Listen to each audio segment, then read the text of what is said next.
Dans quelques heures, nous allons commencer un jour qui est le jour le plus sombre de l'année, mais qui très bientôt, avec la venue du Mashiach, sera le jour le plus joyeux de toute l'année. Et je parle du 9 Av. 9 Av, le jour qui marque la destruction du premier temple, la destruction du deuxième temple, mais aussi, dans les mots des sages, qui est le début du renouveau. Parce que le jour de la destruction du deuxième temple, c'est le jour où, d'une certaine manière, nous avons commencé les travaux de rénovation pour le troisième temple.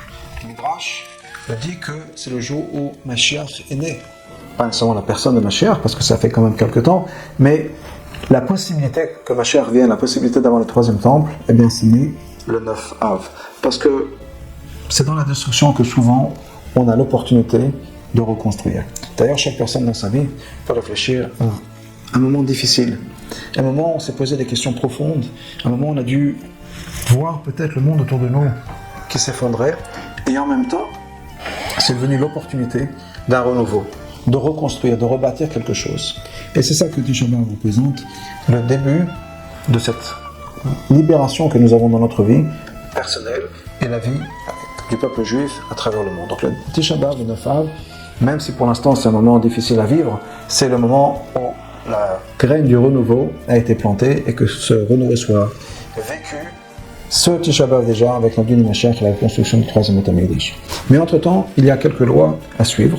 À partir d'aujourd'hui, cet après-midi, mercredi, on ne peut plus étudier la Torah par les choses qui sont liées à Tisha B'Av, au 9 Av, au deuil.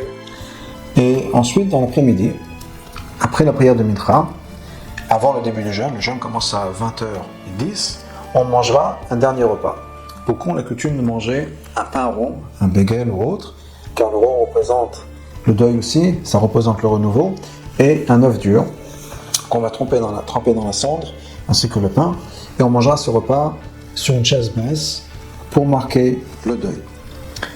On finira le repas avec le Birkat Hamazon avant 20h10, et ensuite, il y a la prière du soir, la prière de Harvit, vers 20h30, 20h35, suivie de la lecture du livre de Echa, qui sont les lamentations du prophète Yirmiyahu, du prophète Jérémie. Le lendemain matin, on ne mettra pas les téphilines le matin ni le talit, ce sera fait dans la prière de l'après-midi. Le matin, il y a la prière, sans les tachanonim, parce que comme je l'ai dit, Tisha B'Av, ça va être un jour de joie. Et donc, en préparation à ce jour de joie, on ne dit pas les tachanonim, et on fera la prière du matin, donc sans les talit et sans les téphilines, et on fera ça dans l'après-midi. À partir du milieu de l'après-midi, 13h27, 1h27 à Miami, on pourra s'asseoir sur une chaise haute. Je dis avant qu'on commence à partir du repas de Soudan of Seket, on est assis sur une chaise basse. Ce sera le cas pendant la nuit de Tisha B'Av, le matin. À partir de l'après-midi, on peut déjà se mettre sur une chaise haute. L'après-midi, en office de Mincha, on mettra le talit et les téphilines, puis l'office de Mincha, et conclusion du jeûne après Harvit à 20h35. Le matin, pendant la prière, après la prière, on dira les keynotes, les lamentations, et ensuite la lecture, encore une fois, du livre de Echa, les lamentations du prophète Yirmiyahu. Il y a plusieurs choses qui sont interdites pendant ce jour de Tisha B'Av. On ne boit pas et on ne mange pas. Ensuite, on n'a pas le droit de se laver non plus, ce qui veut dire qu'on ne peut pas se laver les dents, on ne peut pas se laver le visage, on ne peut pas se laver les mains en entier. Alors quand on a besoin de se laver les mains, soit parce qu'elles sont sales, soit parce qu'on était aux toilettes, ou bien qu'on se lève le matin, et on a besoin de se laver les mains, de faire la Tilat Yadayim le matin, on ne se lavera que jusqu'au phalange. À la sortie du jeûne, on se lavera les mains en entier pour se libérer de l'impureté de ce jour-là, de la négativité de ce jour-là.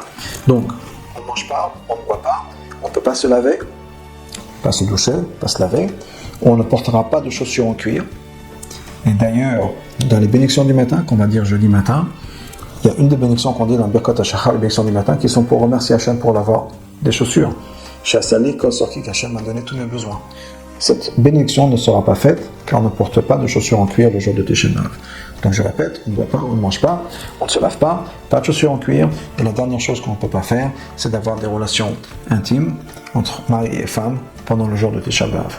À la sortie de Tisha B'Av, on mange bien sûr, il n'y a pas besoin de faire de Havdalah, on peut manger, toujours pas de vin. Et on pourra reprendre le vin et la viande à partir de vendredi après-midi, à partir de Chatzot, 1h27 encore une fois. La seule chose que normalement on ne fait pas juste après Tisha B'Av, mais cette année, étant donné que c'est avant Shabbat, on pourra faire, c'est la lessive. Donc vendredi matin, on peut reprendre la lessive, Les autres années, on doit attendre le milieu de la journée. Et on continue quand même à respecter le deuil qu'on faisait pendant la semaine de Tisha B'Av, la musique, mariage, etc., viande, vin, jusqu'à l'après-midi. Et ensuite, on rentre dans Shabbat Nachamo, le Shabbat du réconfort, que Rachel va nous réconforter tout de suite après, avec la du Mashiach, très très bientôt. Je vous souhaite tous et toutes un jeûne qui soit facile. Si vous avez des questions par rapport au jeûne ou autre, mais par rapport au jeûne en particulier, n'hésitez pas à me contacter, à contacter un autre Rav, mais c'est important de poser des questions. Il ne faut pas être trop strict, ni pas assez strict. On a besoin de faire ce qu'il faut faire.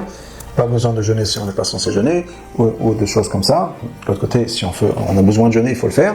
Donc, n'hésitez pas à nous contacter.